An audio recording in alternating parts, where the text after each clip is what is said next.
like the Liverpool of last season.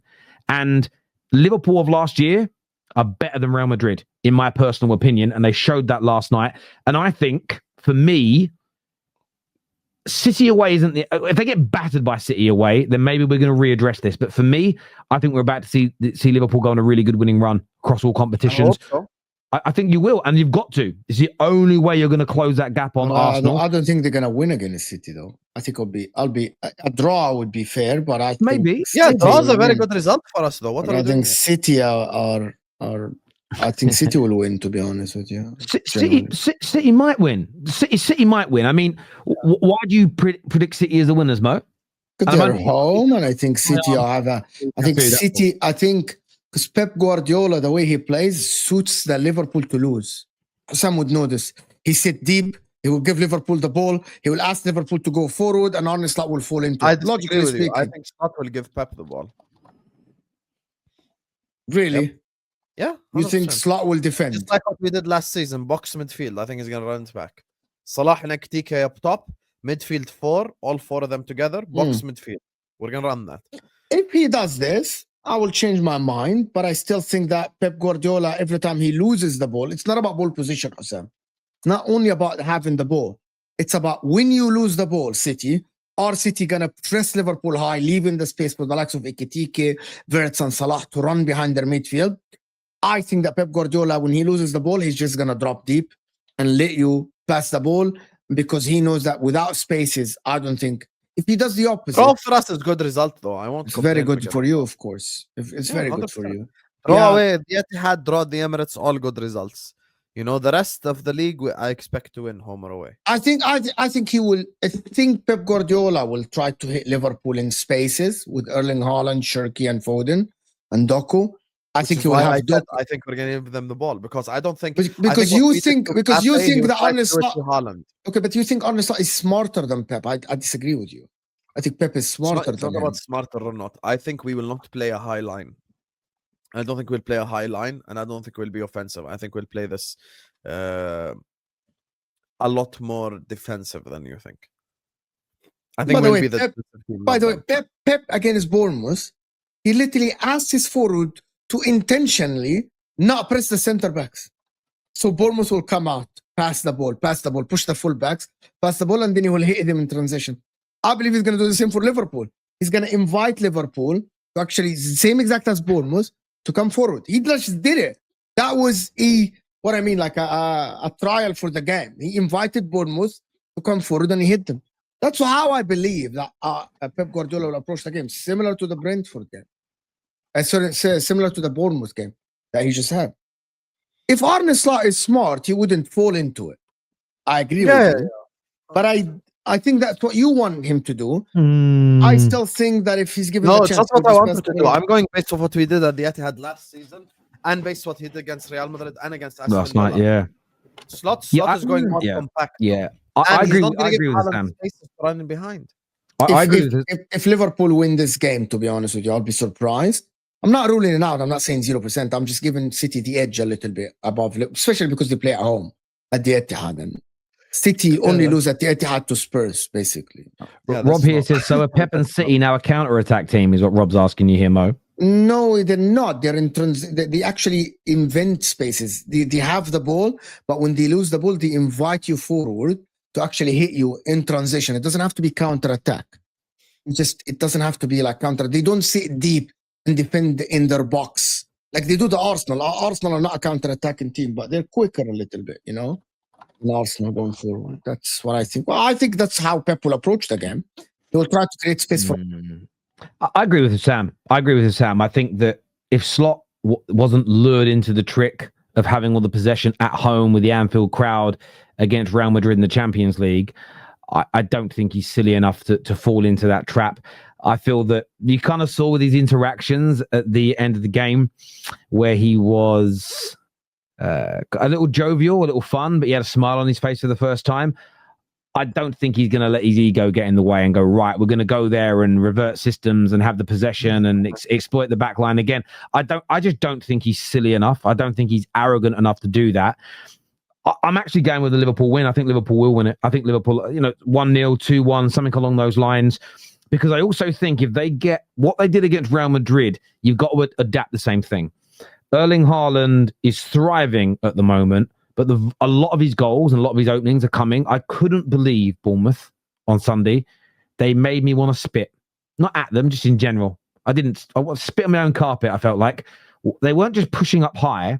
They were pushing up high, and then a centre-back stepping out, almost on the halfway line, which meant Haaland can't be offside, just for a ball to be knocked over the top. And I was watching it and thinking to myself, the fuck is wrong with them? I know you're confident. Ola was like, yeah, I'm going to do it again. I couldn't believe it. I mean, listen, Erling Haaland is hard enough to stop in relation to having chances as it is. He's so hard to stop. And I understand Arsenal at home, where they got caught in possession. They were higher up the pitch. That's Arsenal at home. Bournemouth have been fantastic. And they've had a brilliant year or so. I think they're going to have another very good season by a club of their level, budgets, etc. Amazing. But they went away to the Etihad, and I just think they got a little carried away. They got a little carried away, and they opened up, and Erling Haaland just sparked them unconscious. Do you remember when Francis Ngannou, he fought in boxing against Tyson Fury? And Tyson Fury, I know some people despise him, but let's talk professionally here. He didn't take that fight seriously. I can just tell watching as a fight fan, he didn't have a proper training camp. He thought it'd be a walk in the park exhibition. And then he got in with a guy who was really wanting to win. And it just was horrible for him and messy. He wins it on points. Could have got knocked out, but he didn't. Anthony Joshua saw that and went, when I go up against him, I'm doing a real training camp. I'm going to go into there sharp like it's a world title fight, and blew him out of there in a few seconds. And that's what that game at the weekend with Bournemouth City reminded me of. I thought Bournemouth went into it almost not taking City seriously, like they couldn't. They'd be really bad. We'll get them. They got knocked out. Liverpool are not going to do that. Liverpool are going to sit in what I think the kids would probably call a mid-block. They're going to make it so there's not a lot of space to run into, but so they can attack themselves. They're going to pack those central areas. And Haaland will still get chances in this game. There is no doubt, because his spatial awareness, his anticipation is amazing. There's great people feeding him. But yeah, if I'm going to give a proper score prediction, I'm going 2-1 to Liverpool in this game. I think they win. I go 1-1 draw. 2-1 City. So we all think it's close then. Yeah, 100%. This ain't gonna be no 4-3, 3-3, nothing. You get I also get a feeling this might be Wirtz's game. Wirtz, I think it might be his game. I think it'll be dropped. I don't think it's going to start. Oh, he can come on and make it his game. Scores the winner and then he shushes the City crowd. Oh my god. Yeah, I've got this. I just got this. I don't know if it's a good or it's a horrible That'll feeling. That'll be the really, most football thing ever. Just, like if it's the guy that rejected City, scores the goals against them, and then he shushes the crowd. That would be hilarious. But it's stories, isn't it? It's storylines, and these things just sometimes happen in football. If you were writing a script, he's not had a great start to life at Liverpool.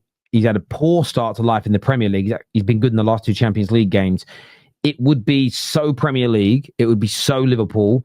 It would be so football for him to, 1-1, last 10 minutes of the game, he pops up at the back post, or even more, it's a screamer, comes on and plays a nice little cameo, scores a screamer just before the international break.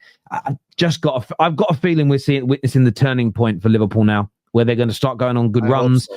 They're going to start putting that pressure back on Arsenal. And I think the Premier League, Arsenal fans will like hearing it. They hope it doesn't come true, and I get that. I think the league needs it. I think the league needs...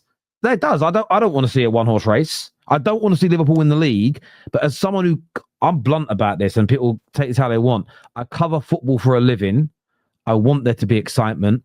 I want there to be some jeopardy. I want it to be when... Because Arsenal will drop points at some stage. I want them dropping points to mean something. Come on, Sunderland. It's true. Hello. What do you want? Grand Shaka Dagger. Let's go. You really believe in this, like Sunderland thing? There's a lot of people believe that Arsenal. I don't believe in it. Some people actually believe that Arsenal will drop points against Sunderland. To be honest, I watched Sunderland against Everton. Might, and I'm not in here. I can't hear it. All right. So if you go. Yeah, I believe. I don't believe that they're gonna drop points, but there is a chance. Arsenal. Okay. Say Hey. hi to the kid, you heartless fuck. Heartless man, Mo. It's just like I said, I stopped the show to say hi to the kid, and my mom's like, "So if Arsenal, say I hi." didn't hear you, Allah. I was Say looking at hi, the other yeah. screen. No, my boy's asking for sweets while he's in the other room. I'm like, no, because I'm not with you and you might choke. So I'm like, you can't eat things. I don't know if I'm a weird dad or a good dad. I'm like, I don't let my kids eat when I'm not in a room with them. It's not safe. Can I get one of your balls? You want one of my balls? You can take that ball off the set, but don't kick it around the house. You can take that ball, yes. No kicking it at the windows Oh. or or anything. Okay, thank you. Liverpool captain. Good boy. Never gonna. You have to leave, mate. I love my kids, but I'll adopt them. I'll That's a adopt them. complete lie. If he was Liverpool And captain, you don't understand, Osam. You don't understand. 500 The grand a only, week, the he'd only, the celebrate. only way the breed can survive, the Man United fans, you know what I mean, is by parents forcing their kids to actually be Man United fans. Otherwise, there is not. We're gonna have a generation with like zero Man United fans. You know, like we're gonna have a Yeah, Like generation. with 30 years ago with Liverpool Yeah, fans, you know, you It's have the to only be a thing. Liverpool It's fan, honestly that's the only thing in my house I will ever really force. His kids and his grown ups. You know, my son comes home as an adult and he's like, this is the job I'm going to do. Okay, you know, I've changed religion. Okay, are you happy? My dad was like this with us. He'd just say, "Are you happy?" We'd say yes. He'd say, "Support it." I'm going to do the same, barring football. If one of my, I don't care. They could be 40. And they're like, Dad, I've changed teams. You're out of here. You ain't coming in my house no more. I just why are you forcing your kid to be miserable and be supporting Man United? What if Man United never come back? Well, because then we can be miserable together. What? Because no, let the kid support whatever team he wants. Man. Oh my God! No. If this, what would you do if your kid doesn't support a rival though? What if he I don't know, what if he supports Coventry? Or Chelsea. So I'll give you an example. If one of my kids said, Dad, like I want to support Uncle Dan's team, Leighton Orient, I'd be fine with that because it's also that's an easy scenario. No, because that's family connection. Let's say he supports Brighton. No, not a rival of Man United. Blah, blah, blah. No, they're a Premier League team. They are fairly local to where we are, so maybe, but maybe if it was a local team to here with the area I now live in, then fair enough. I would never, if they're going down as in status and size of club, I may be a little more open to it in a real, if we're having a real conversation here, maybe a little bit more open to it. I would never let them punch up. So they went, I'm going to start supporting Arsenal now or City now. That's a get out my house.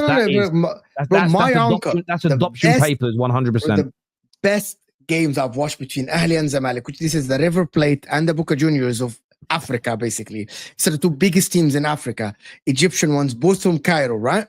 My uncle has 4 boys. 2 support Al-Ahli and 2 support Zamalek, and they watch the derbies together in one room, and it's the funniest thing you'll ever watch in your life. And I'm talking about, this is like, it's like AC Milan Inter, it's like Barcelona Real Madrid thing, but in Africa, and it's the funniest thing. And he let them choose. 2 of them chose the underdogs, Zamalek, and 2 of them chose the Ahli. It's amazing. It's actually fantastic. Well, it's one of the things for me when it comes to us all being United fans, when they're a bit older and they understand it, I don't want to have certain times of the year or games where I don't like or don't want my children to be happy. That there was a selfish element to it.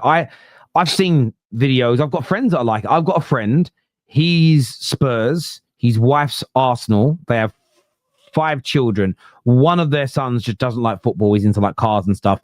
They have 2 daughters and 2 other sons, and it's split Spurs and Arsenal. Now, obviously, the Arsenal guys are a lot happier right now, but I've sort of seen it where they're playing, and it's great for that. It's great for me to watch. I don't want that dynamic in my house. That for me, everything's got to be like we're all the same. That's kind of how I want it to be, if that makes sense. Like we've all got to be on an even kill. Football-wise, outside of that, I'm quite relaxed, if that makes sense. Like if my son wants to play football, cool. Wants to do kickboxing, cool. If you want, like, again, my son said, Dad, I want to be a dancer. I'd have no issues with it. Like genuinely, like I'm not weird, toxic in that way. Like you want to do it, as long as you're happy, I'm cool.